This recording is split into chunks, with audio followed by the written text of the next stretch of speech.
இதுக்கெல்லாம் முன்னாடி நம்ம புரிஞ்சுக்க வேண்டியது என்னன்னா, ஸ்பெஷல் இன்டென்சிவ் ரிவிஷன் ஆகப்பட்டது எலக்டோரல் ரோல்ஸ்ல கேரி பண்ணக்கூடிய ரிவிஷன். எலக்டோரல் ரோல்ஸ்ங்கிறது உங்களுடைய தேர்தலுக்காக பிரிப்பேர் பண்ணக்கூடிய, எலக்ஷனுக்காக பிரிப்பேர் பண்ணக்கூடிய ரோல்ஸ்.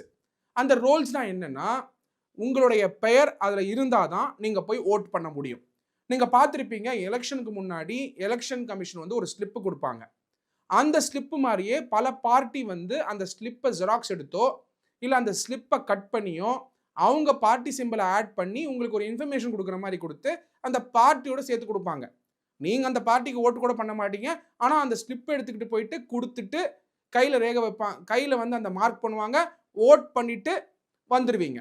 இந்த ஸ்லிப்ப குடுக்கிறது எலக்ஷன் கமிஷன். அப்ப நம்ம புரிஞ்சுக்க வேண்டியது என்னன்னா, அந்த ஸ்லிப்ல எலக்டோரல் ரோல்ல உங்க பேர் இருந்தா தான், நீங்க போயி வோட்டர் ஐடிய வச்சு நீங்க வோட் பண்ண முடியும். உங்ககிட்ட வோட்டர் ஐடி இருக்கு. ஆனால் எலக்டோரல் ரோல்ல உங்க பேர் இல்ல. வோட் பண்ண முடியுமானா முடியாது. அப்போ சிர் அதாவது ஸ்பெஷல் இன்டென்சிவ் ரிவிஷன்ங்கிறது உங்களுடைய பெயர் வரதுக்கான வொர்க்கா இருக்கணும். பெயர் வராம போகுமா? ஒரு சமயம் நீங்க வெளிநாட்டுல இருப்பீங்க. இல்ல வெளியூர்ல வேலை பண்ணுவீங்க. ஃபார் எக்ஸாம்பிள் சென்னையில 12ஆம் கிளாஸ் முடிச்சிருப்பாரு.